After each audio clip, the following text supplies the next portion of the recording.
Welcome back, and today we're checking out another SCP video. Today it's going to be SCP-3812 A Voice Behind Me. Let's go ahead and jump right into it since I have no idea what this is about. SCP-3812 A Voice Behind Me.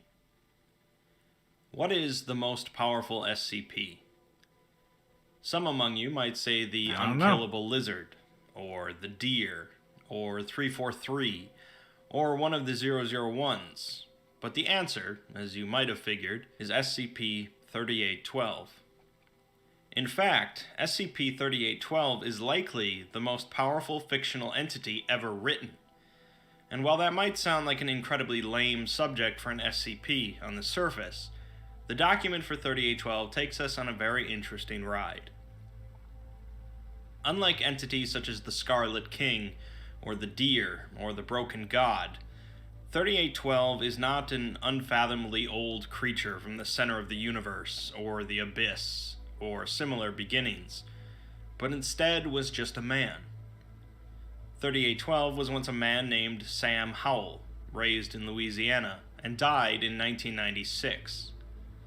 After his death, the entity known as 3812 rose out of his grave and proceeded to disappear. Unfortunately, that's all we know of its origins.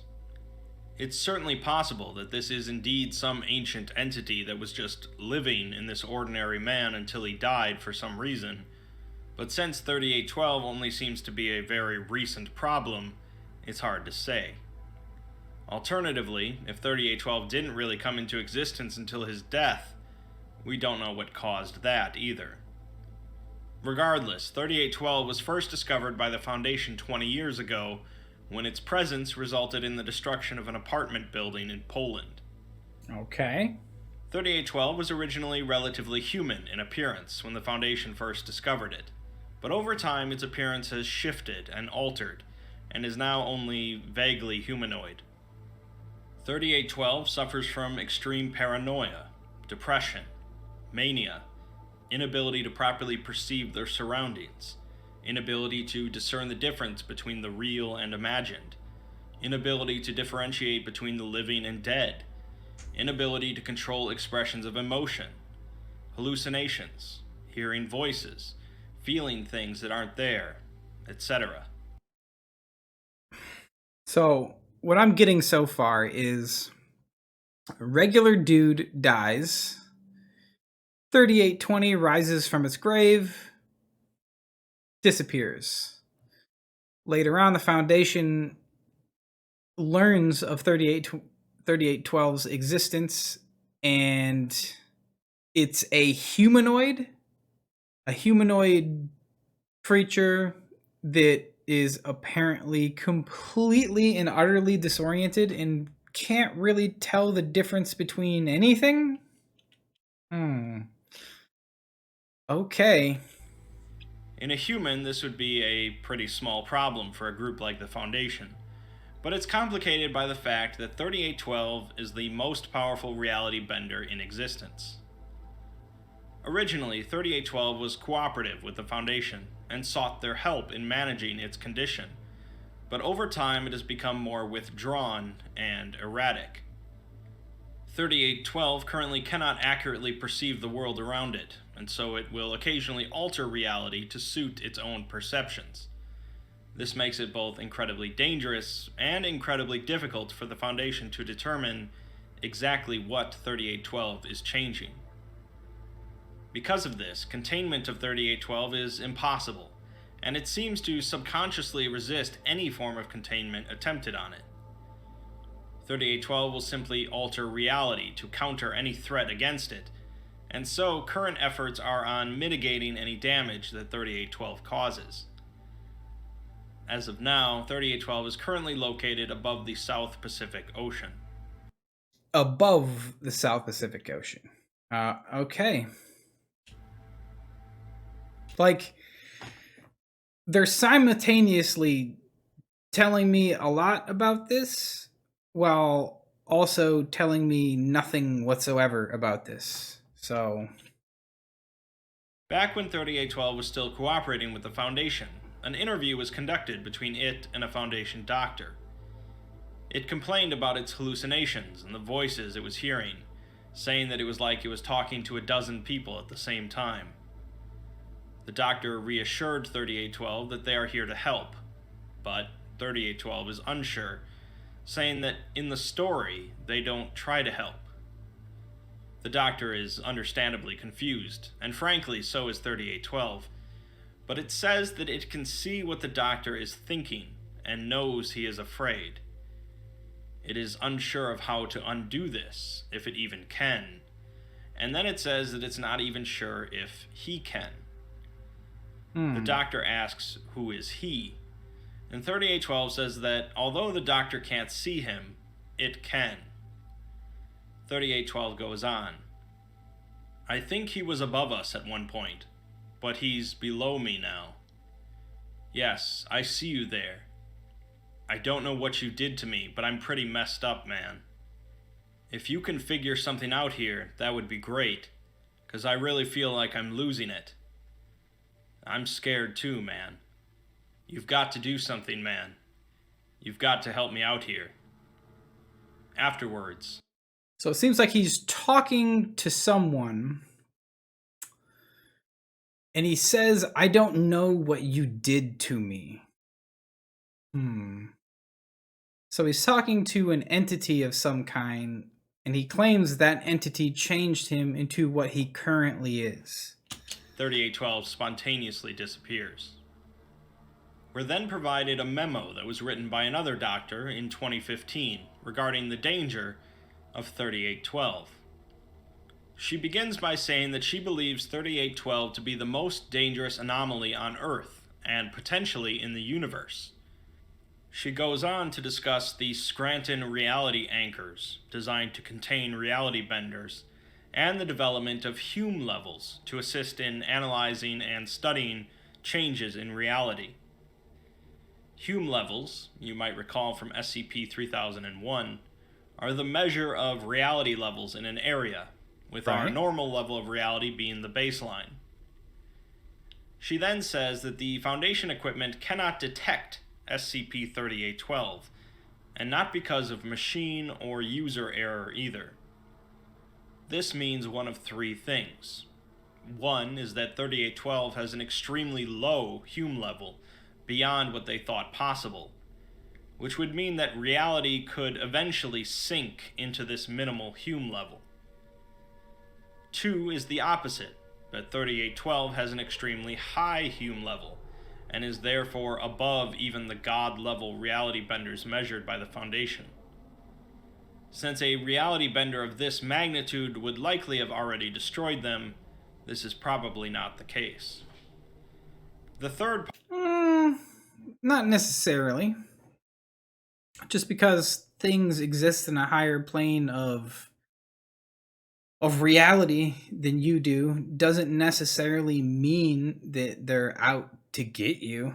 I mean, they could be,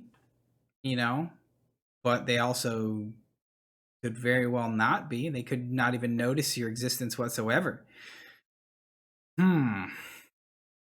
Possibility is really the worst one, in that 3812 is fundamentally different than every other reality bender known to the Foundation.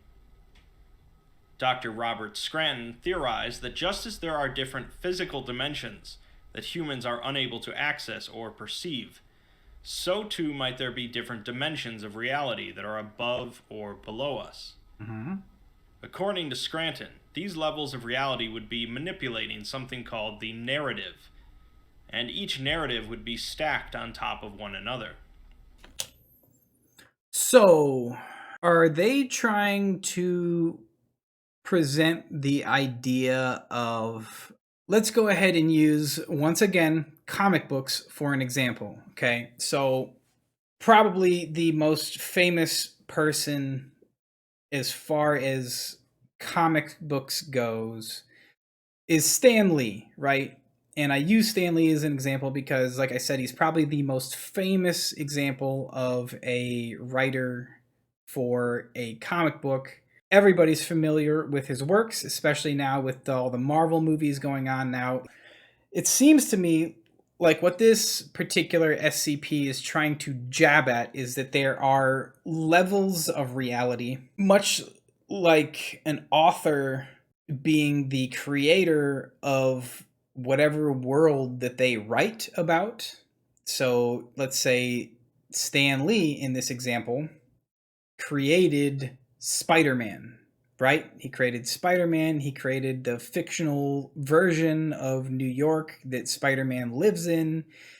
He created Spider-Man's enemies and his backstory and all that. So, from Spider-Man's perspective, he lives in the dimension of a comic book. Stan Lee lives in a dimension above Spider-Man in the fact that he does not live in that comic book. He's the one who created that comic book. He's the author of Spider-Man's narrative. Everything that Spider-Man does, even on a level of like on the level of thought, right? Anything that Spider-Man even so much as thinks of, that's because Stan Lee put that there. He created that there.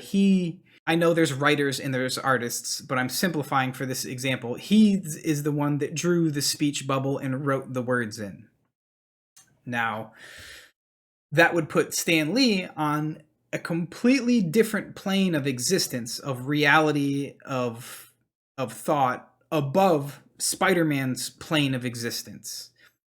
Even though Spider-Man, right? Spider-Man himself may have a lower plane of existence than even he has. So, for example, if the character of Peter Parker decides he's going to pick up a pencil and become a comic book artist himself, and the character of Peter Parker creates a new superhero called, Peter Parker's Super Duper Spider-Man, well, guess what? Super Duper Spider-Man lives on a reality below Peter Parker Spider-Man. And Peter Parker Spider-Man lives on a reality below that of Stan Lee, the author of the Spider-Man comic book.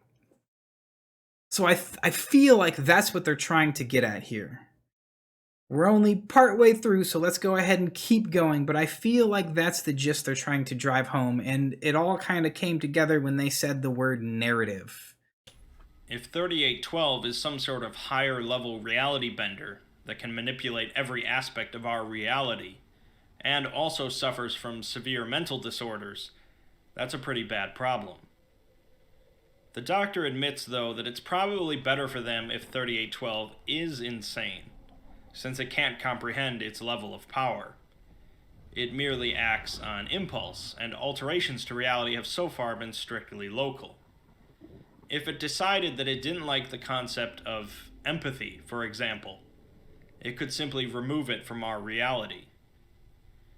There is apparently evidence, however, that something similar had already happened, as the Foundation have found a few sparse accounts as recently as the 1980s that a concept, perhaps even an emotion, once existed but no longer does.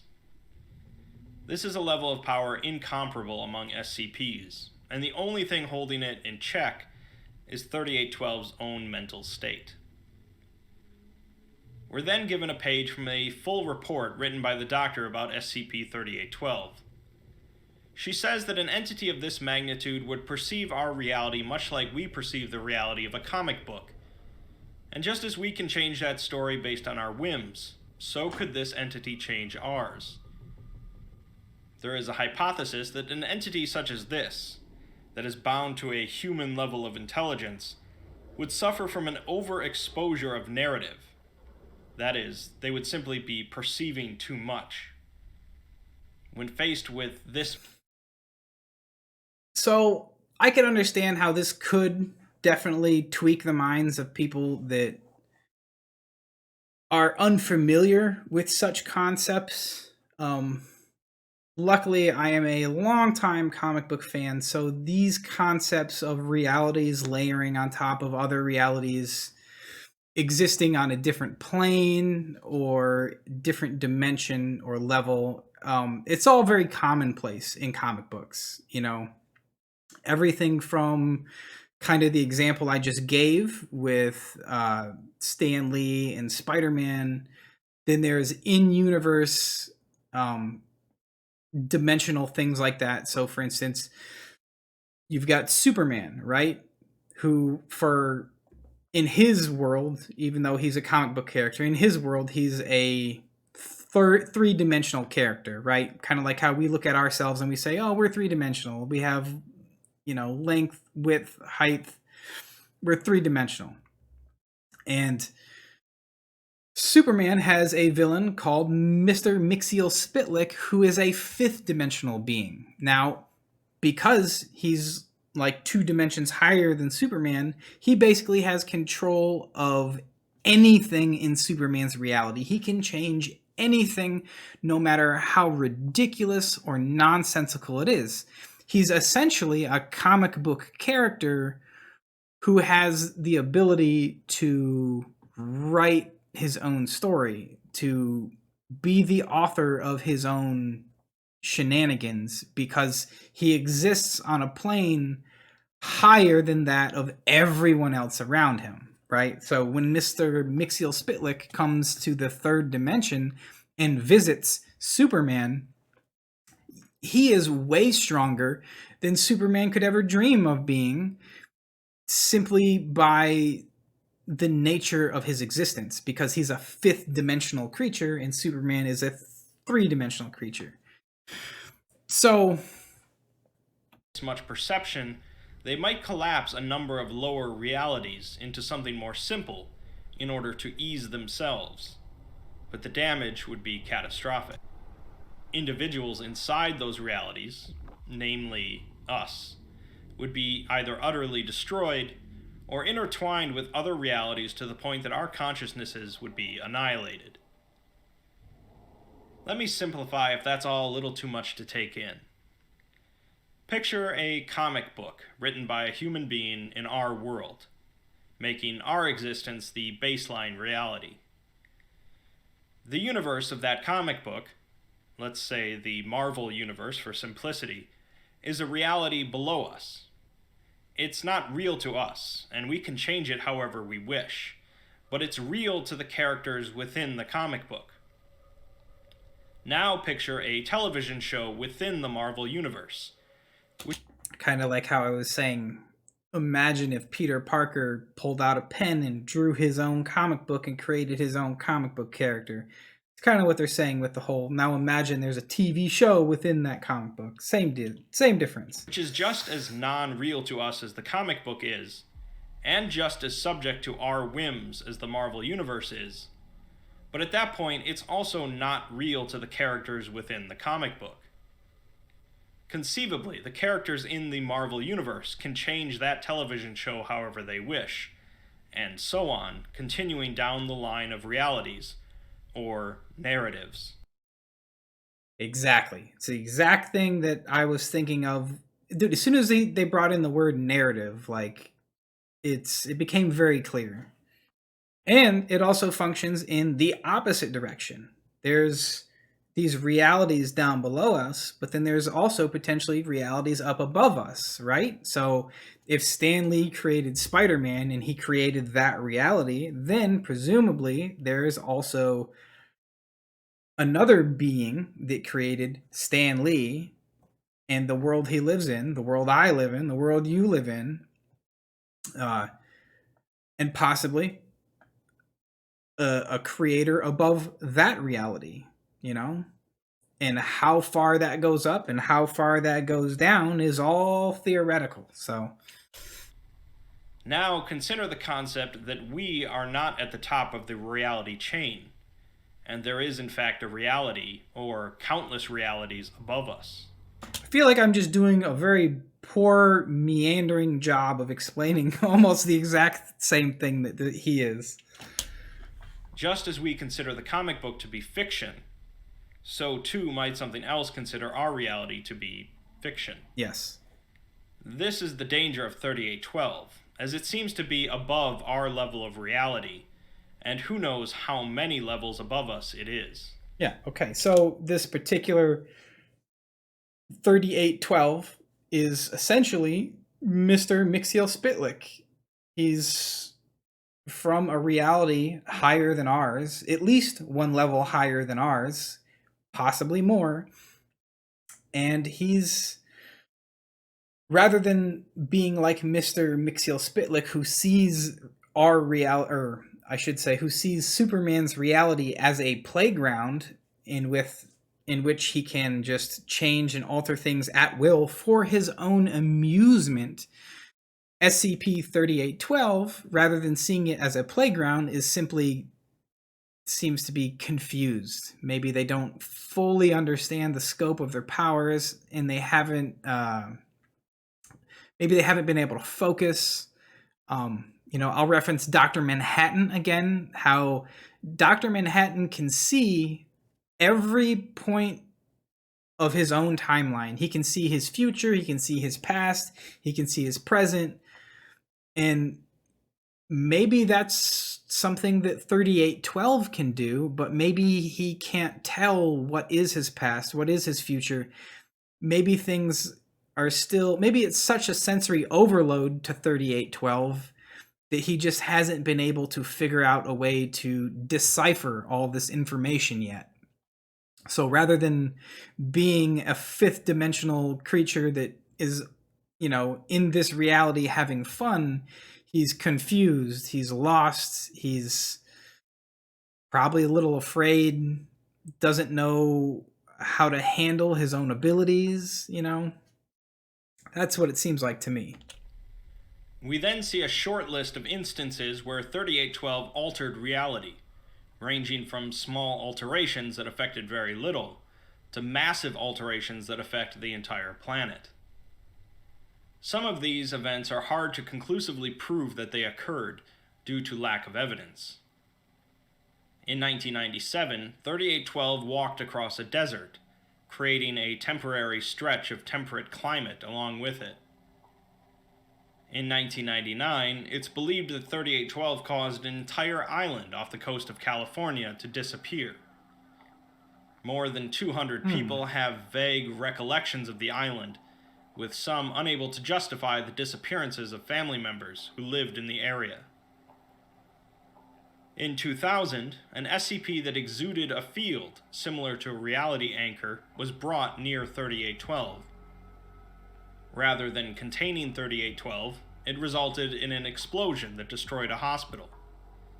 The remnants of the SCP were recontained by the Foundation as SCP-239, the Witch Child.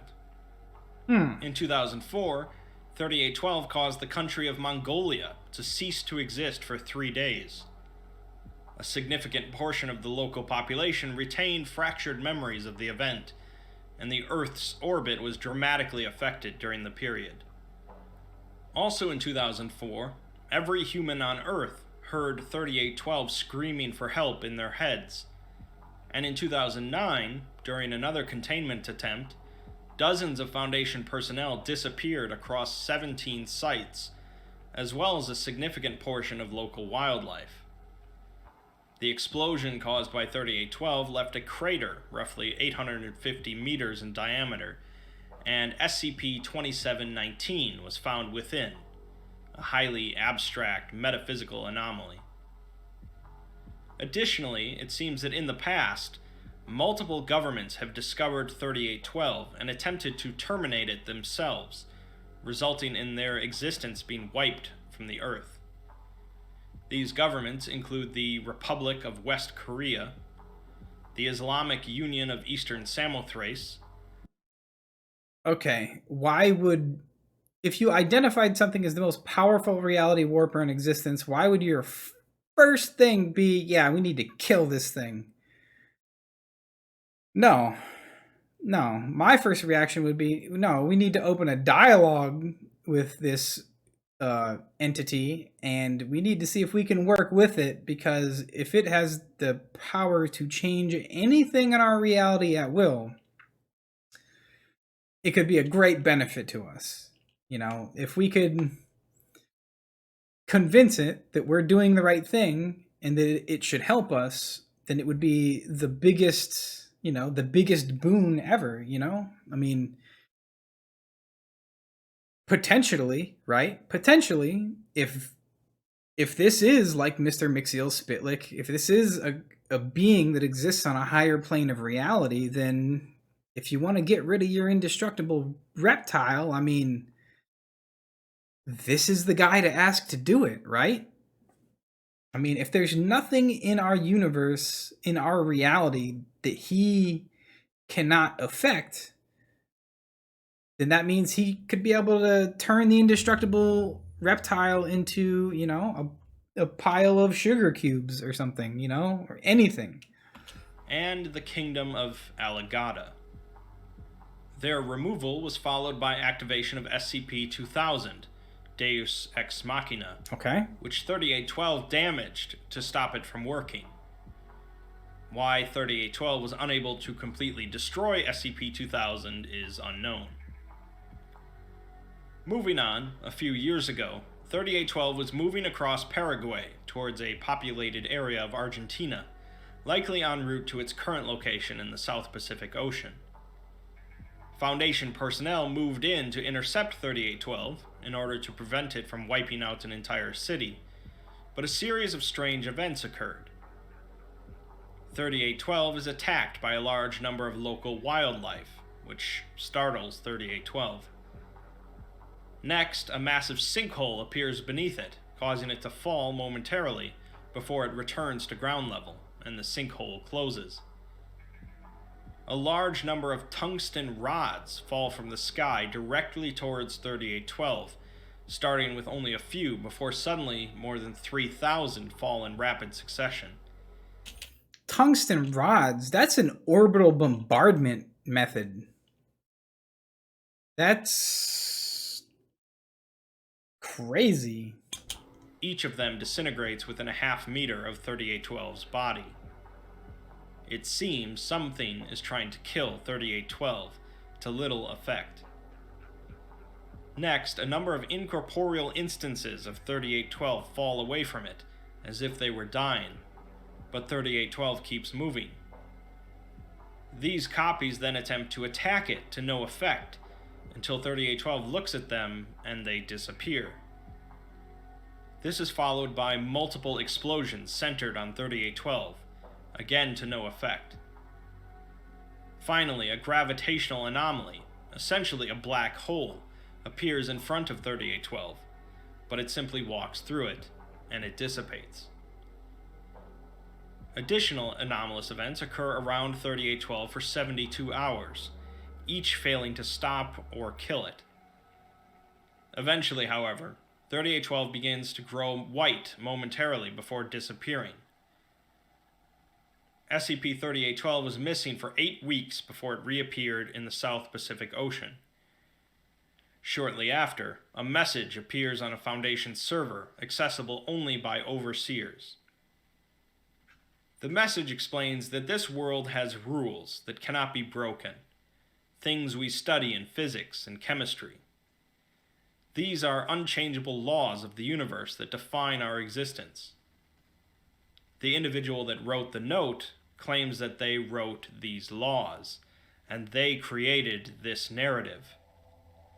They specifically attempted to create something that superseded everything, in order to see how many layers there are.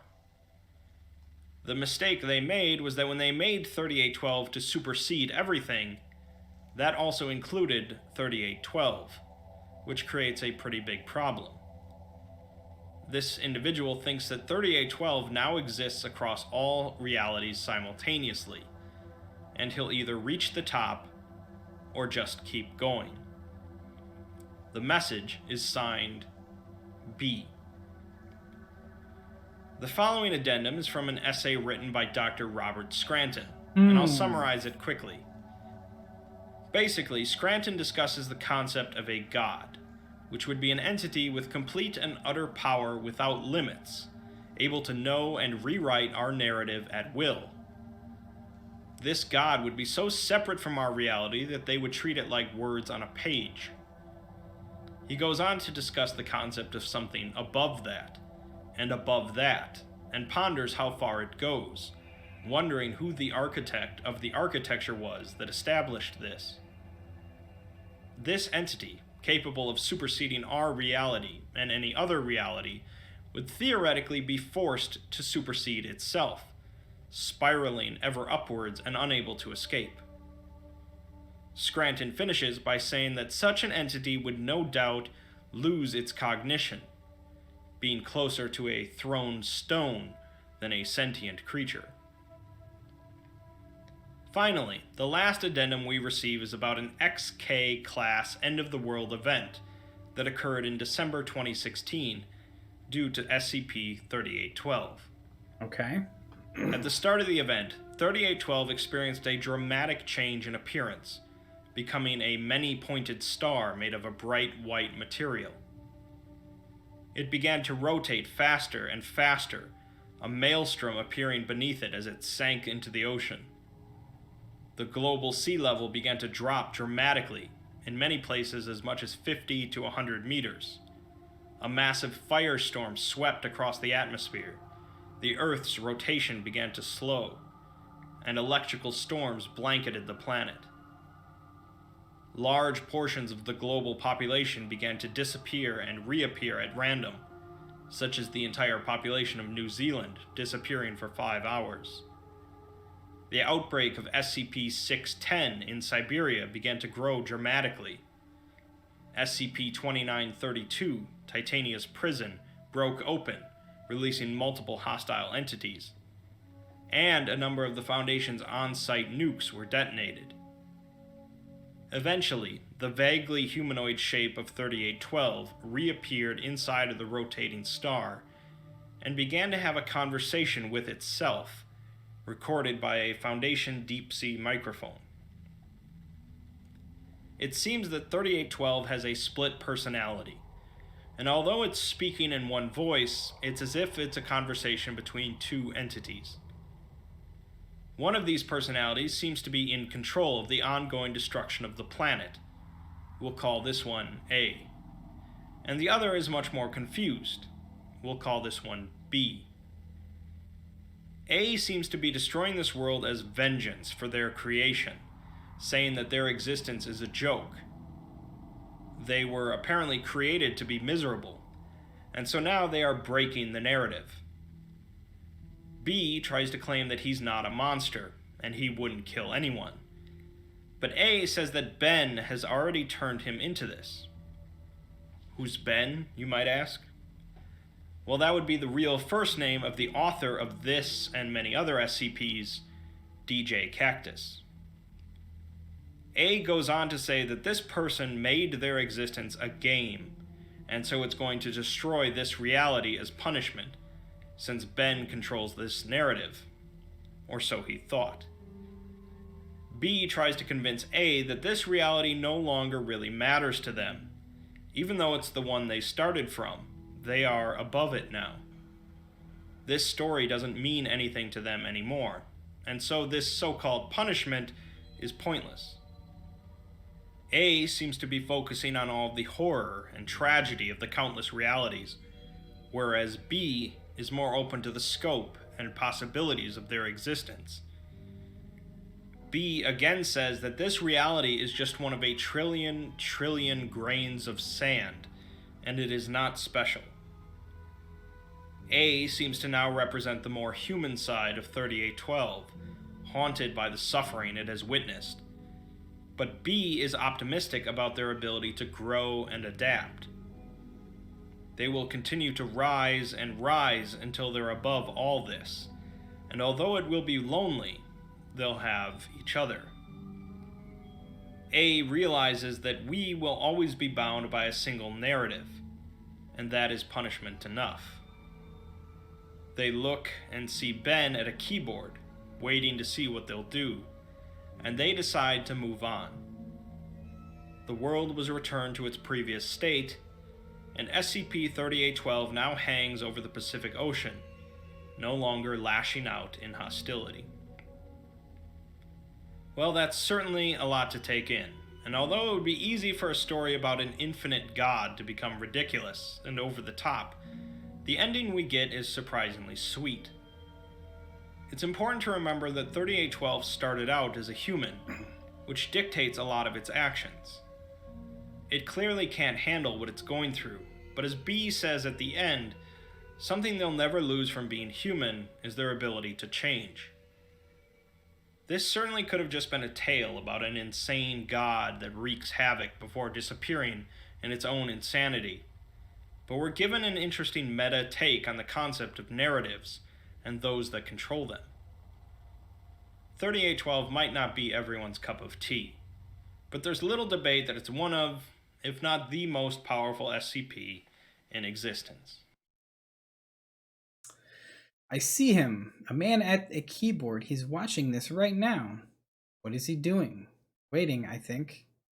Waiting to see what we'll do. I think it's time to leave then. Come, the night stretches out before us and the red sun has set.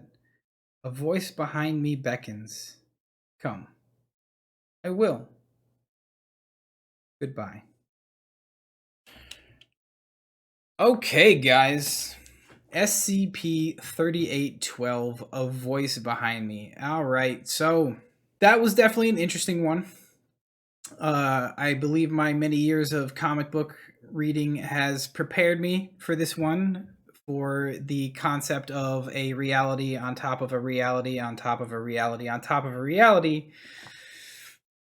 That's yeah, that's definitely a thing. Even the video itself used the comic book example as a way to look at it, as the author of the comic book being the creator or the god of the characters and the world of that comic book. Very interesting. It's an interesting concept that is probably kind of mind-breaking to a lot of people, but luckily I've been kind of introduced to this before. Anyways, guys, this was a cool one. It was very interesting. I hope you guys liked it. If you did, please like, subscribe, leave a comment down below. Let me know what other SCPs we should be checking out. Let me know what other videos in general we should be checking out. Thanks for stopping by, guys. Thanks for watching the video. Take care of yourselves and have a great day, guys.